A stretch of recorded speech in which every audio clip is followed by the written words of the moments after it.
Hello and welcome back to one of my videos. Today I'm going to show you how you can delegate a user to add a computer to the domain. Just a regular standard user. So what I did is I created a user here called Troy Lowe.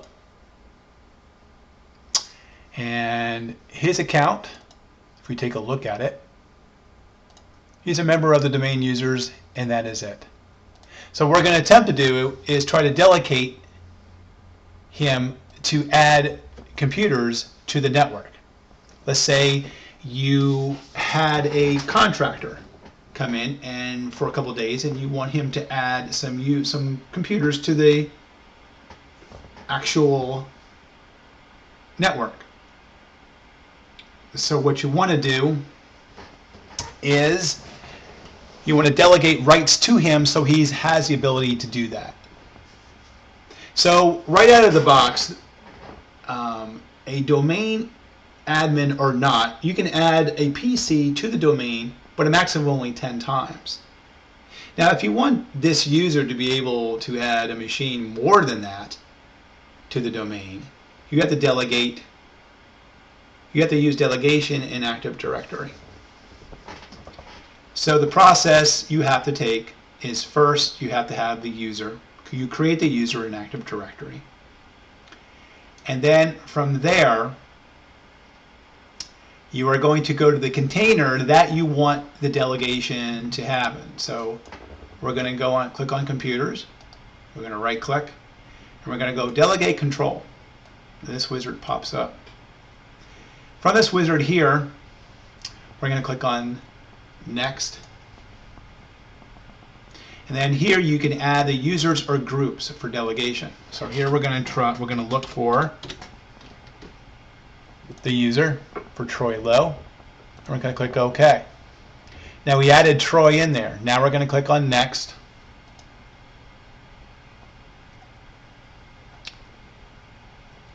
And then we're going to click on a custom task, create a custom task to delegate, and click on Next. And now we're going to click on only following objects in the folder. Then we're going to check the computer objects, which is right there. And we're going to also check the create select objects in this folder box. Create selected objects in this folder. And click Next. And then from here, we're going to check the Create All Child Objects box. This is right there. And click on Next.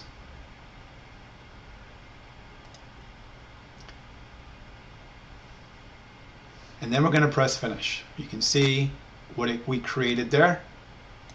And it says you have successfully completed the delegation control of this wizard. And click on Finish.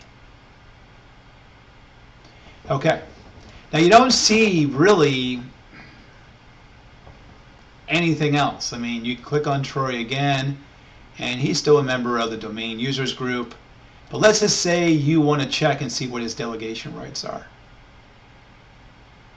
So what you do here, you go up to View, go to Advanced Features, you click on the container that you wanted to do it on, and go to Properties.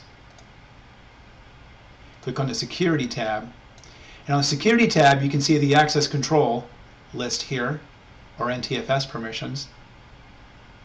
You can see Troy has been added. And then if you scroll down to Troy, you can see it has special permissions, and you can click on the Advanced button. And you can see that Troy access is here. Create all child objects. It applies to descendant computer objects. You can go a step further, which you can click on here, and you can see a whole bunch of his rights to really see what's going on, if it comes up.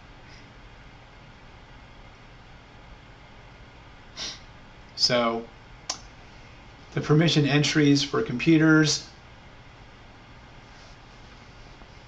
will come up, and as you can see here, create child objects, create, you can scroll on through this, and there's a whole myriad of objects in there of permissions. So we're going to click OK and click OK, and that part is done. So really we have created a delegation for Troy. So now what we're going to do, we're going to pop on over to the Windows 10 client here.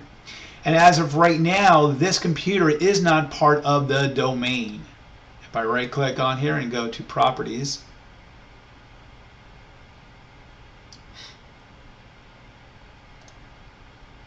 if I click on Claim Sends, you can see here it says Work Group. We're still in a work group here. I'll slide this over. So right now the computer name is WXPREADTROY, and then we are in a work group. And if we bring up, let's just make sure that we can ping the domain controller from here.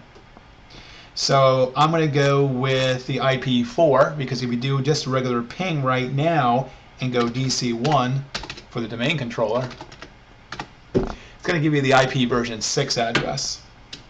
Now if you want the IP version 4 address, you'll type in ping-4 DC1. And that's going to give you the IP4 address. And you can see it's 192.168.11.112.254. So we know we're good there. We can contact the domain controller. So what we do now is click on Change. And we're going to click on Domain. And the domain name is crazy. Now when we click on OK, you should have admin rights to do this. But because I delegated Troy to add computers to the domain, let's just see if this works together. That's going to be his logon name. And we'll plug in his password. Now he never logged onto this machine ever. We just made him a user in on the domain controller. I'll click OK and see what happens. We'll see if we get the OK box that we joined this computer to the domain. Right now it's going out to Active Directory and finding out if he has credentials. It's kind of asking who is this person trying to add this computer to the domain, and see if he has rights to do that.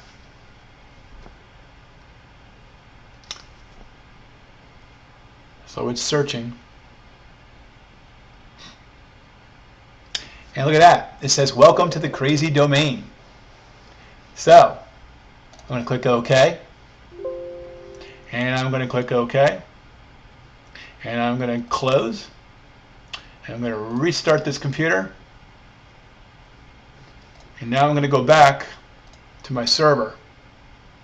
I'm going to refresh this. And as you can see there, Troy added, being a delegate, he was able to add this computer to the domain. So that's how you could do that for contractors, temporary employees, or you just want to delegate a user in your office if you have that need. It's usually meant for contractors. They come in if you're doing some kind of PC refresh, stuff like that. That's why you would delegate this.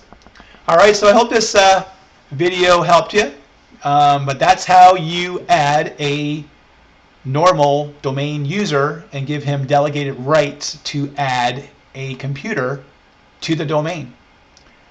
Well, I thank you for watching my video, and I look forward to seeing you next time. Have a good one. Bye-bye.